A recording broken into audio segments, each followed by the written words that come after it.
आरफा फ़िरोज़ है हमारे साथ, हमें कल से रिपोर्ट कर रहे हैं और दुआ मिर्ज़ा हमारे साथ मौजूद हैं। हम दुआ आपके पास पहले आते हैं, बताइएगा कल से अब तक होने वाली कार्रवाइयाँ बता दीजिए, क्या हुआ क्या नहीं हुआ। CDA की एक रिपोर्ट है जिसको वो कह रहे हैं कि जी अच्छा ये तो हुआ है, लेकिन साथ आप रिपोर्ट कर रही थी कि सालों से CDA खतूत भी लिख रहा है लेकिन उनके अपने अस्पतालों के इंतजाम भी कोई खातिर खा नहीं है।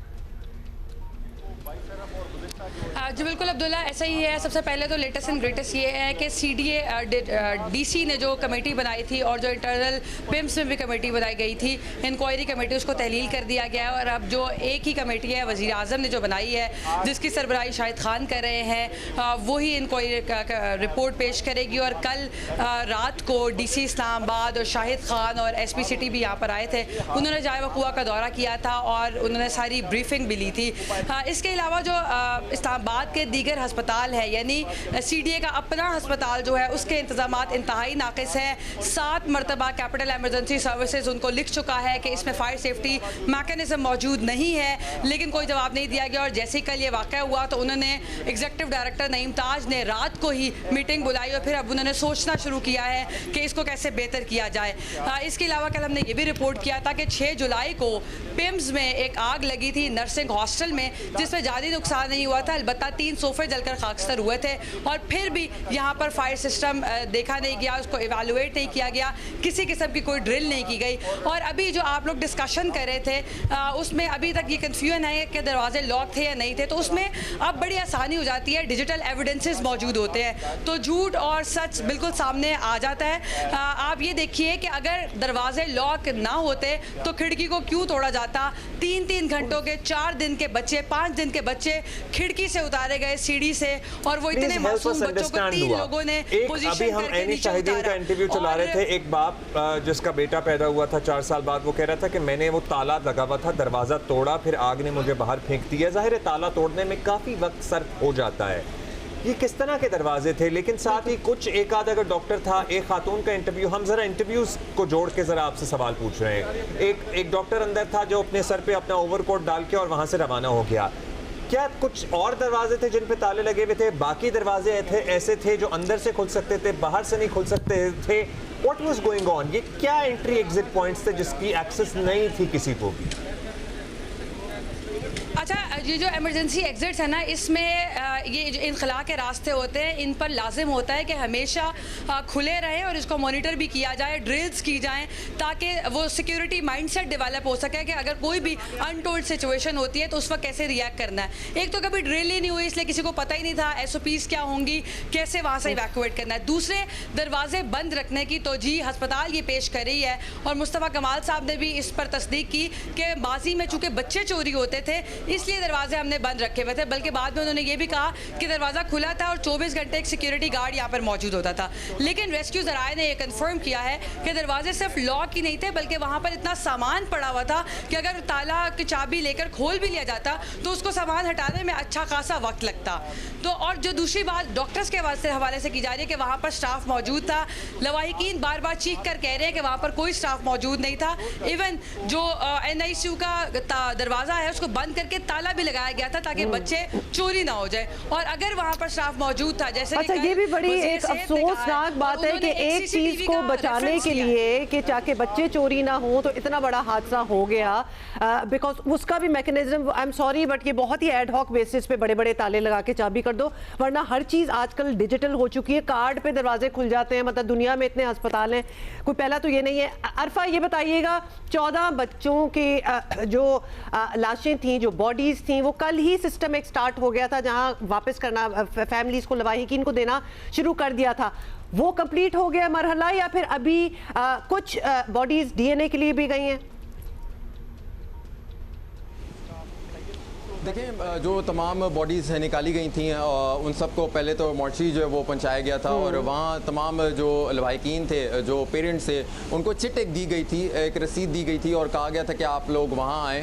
वहाँ ये तमाम वालिदैन पहुँचे और वहाँ फिर एक एक करके उन वालिदैन को अंदर बुलाया गया था, उनसे शनाख्त जो है वो करवाई गई। ये काफ़ी लंबा प्रोसेस था, तकरीबन ये 3 से 4 घंटे प्रोसेस रहा था और उसके बाद जो एक एक करके जितने भी लवाहिकीन थे वो बॉडीज़ जो है वो अपने बच्चों की लेकर जाते रहे थे। और ये कल मुकम्मल पूरा प्रोसेस जो कंप्लीट हो गया था। जितने भी बच्चे थे जिनकी बॉडीज मॉर्चरी में लेकर गई थी, उन तमाम को जब हैंड ओवर कर दिया गया था। तो यानी डीएनए की जरूरत नहीं पड़ी ना फिर, क्योंकि कल तक यही बात हो रही थी। आज है जी, बिल्कुल कोई ज़रूरत नहीं पड़ी। सब ने कहीं ना कहीं जो है शनाख्त कर लिया गया था, लेकिन ये काफ़ी मुश्किल ये मरहला था, क्योंकि देखें या तो हम ज्वेलरी से शनाख्त करते हैं या कुछ ऐसा कपड़ा पहना हो मुनफरिद, उससे जो शनाख्त किया जाता है। ये तमाम बच्चे जो है वो एक ही तरह के इनको कपड़े पहनाए गए थे और एक ही तरह की ये सूरत हाल में थे। उसमें काफ़ी मुश्किल था ये प्रोसेस, इसी वजह से ये काफ़ी लंबा भी गया था, तकरीबन 3 से 4 घंटे। अच्छा, दूसरी बात आप कर रहे हैं कि यहाँ दरवाजे जो है वो लॉक होने के हवाले से बातचीत हो रही है कि अभी ये पता चलेगा कि ये लॉक होते हैं या इनको नहीं किया जाता। देखिए, कल मैं तीसरी मंजिल पर गया था बैक साइड से एसी वार्ड के, और वहाँ जो दरवाज़ा था बाहर से वो लॉक किया गया था, और वो लॉक जो वो अंदर से किया गया था वो तब भी जो वो लॉक था। और जो इवन के जो मेंबर्स थे, फैमिली मेंबर्स जिनके मरीज़ अंदर थे, वो बाहर खड़े हुए थे, उनको अंदर जाने भी जो वो नहीं दिया जा रहा था।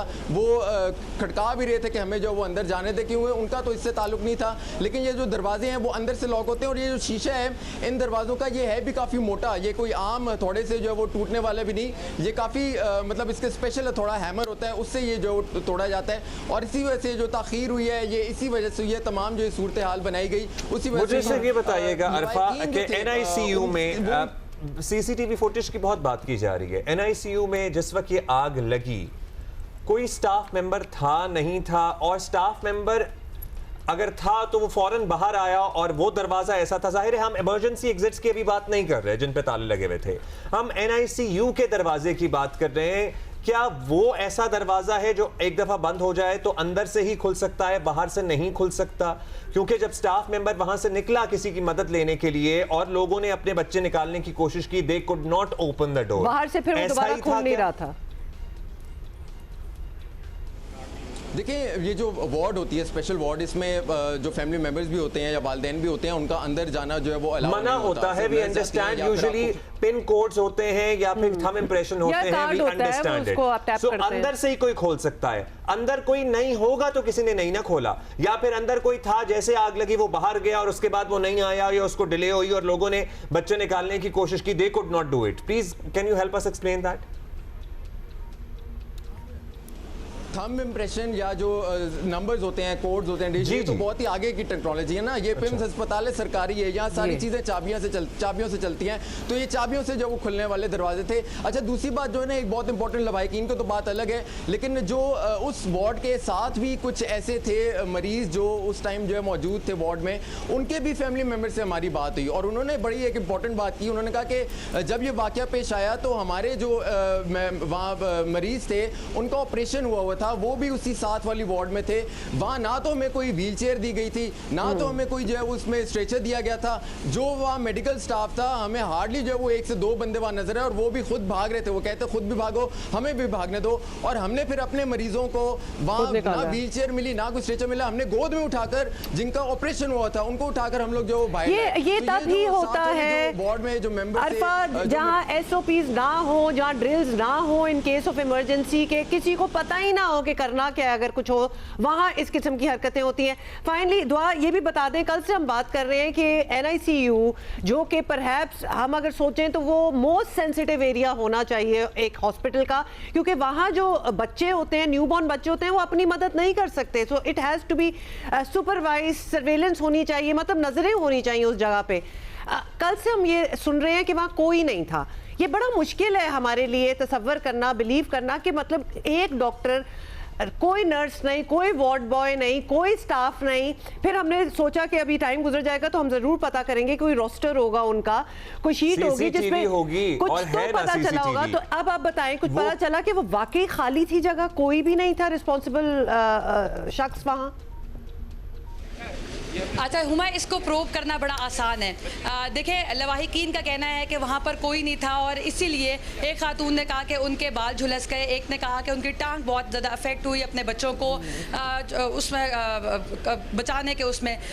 दूसरा, क्राउड मैनेजमेंट के हवाले से CDA की फायर इंसिडेंट रिपोर्ट ये बताती है कि क्राउड इतना ज़्यादा था कि वो मॉब बन चुका था। लेकिन ये बड़ा आसान है। वफाकी वज़ीर सेहत ने कल बार बार कहा कि CCTV फुटेज में देखा गया 2 डॉक्टर्स थे, नर्स थी, आया थी, तो वो फुटेज फुटेज पब्लिक कर देनी चाहिए ताकि सबको पता चल जाए कि डॉक्टर था या स्टाफ था या नहीं था। हमने फुटेज की रिक्वेस्ट की है तो ये बताया गया कि नहीं, सिक्योरिटी कंसर्न्स की वजह से वो नहीं दी जा कौन से सकती। सिक्योरिटी अगर कंसर्न? तो वो कमेटी- 14 बच्चे मर गए, जब सिक्योरिटी चाहिए थी तब तो थी नहीं। पता चल जाएगा। बिल्कुल आप सही कह अच्छा, रही वो जो हैं। कमेटी बनी है क्या आप उसको दे दी गई है वो फुटेज? उन्होंने देख ली है क्या फुटेज? कमेटी का मेंबरान का भी तो दौरा हुआ है ना। बिल्कुल, वफाकी वजीर सेहत ने उसका रेफरेंस दिया है। जी, उन्होंने वो reference हमने दिया देखा है है। और उन्होंने एक बात बताई है कि एक एग्जैक्ट उन्होंने कहा कि एसी से एक स्पार्क निकलता है, वो शोला बनता है, फिर वो न्यूबलाइजर में जाता है, वो फटता है, फिर इंक्यूबेटर्स, और 1 मिनट में उन्होंने कहा कि 638 पे आग लगी। और 638 उन्होंने तो पे कल मुकम्मल दुआ बहुत कुछ डार्क कहा हो है चुका था। जिसकी अलहदा हम तो कहेंगे फोरेंसिक ही होनी चाहिए उनकी स्टेटमेंट्स की भी, लेकिन बड़ा ही आसान सा तरीका है टू फाइंड आउट कि वहाँ लोग थे। सीसीटीवी भी निकाल दें, कोई दे नहीं रहा, और कोई ड्यूटी रोस्टर होता है, अटेंडेंस लगती है, मतलब स्टाफ की, नर्सेज की, डॉक्टर्स की भी अटेंडेंस होती है, लेकिन तो ड्यूरिंग वो द निकाल आवर्स उस वक्त उस जगह कोई मौजूद था शिफ्ट में, अपनी जाहिर अटेंडेंस तो हो गई। की बात उसके है, लिए ये ड्यूटी की CCTV बात है। अहम है। अब और जिस- अब्दुल्ला ये भी गफलत है कि अगर आपकी ड्यूटी हो भी और आप वहाँ ना हो। जी, दुआ कुछ बता रही हैं, please complete your thoughts, we have to take a break after this.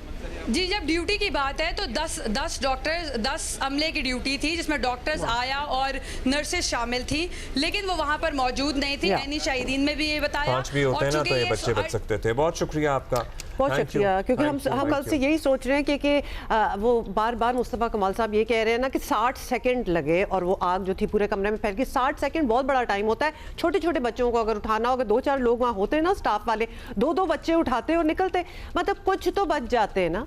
ये तो बिल्कुल खाली पड़ा हुआ था, कोई था ही नहीं तो वो मर गए। This और is जो so एक था वो भी painful. अपने सर पे ओवरकोट अगर कपड़ा कवर करके, मतलब उस वक्त ठीक है नहीं जी, अंदाजा हुआ, लेकिन they could have been more people to save the Yes, kids. absolutely.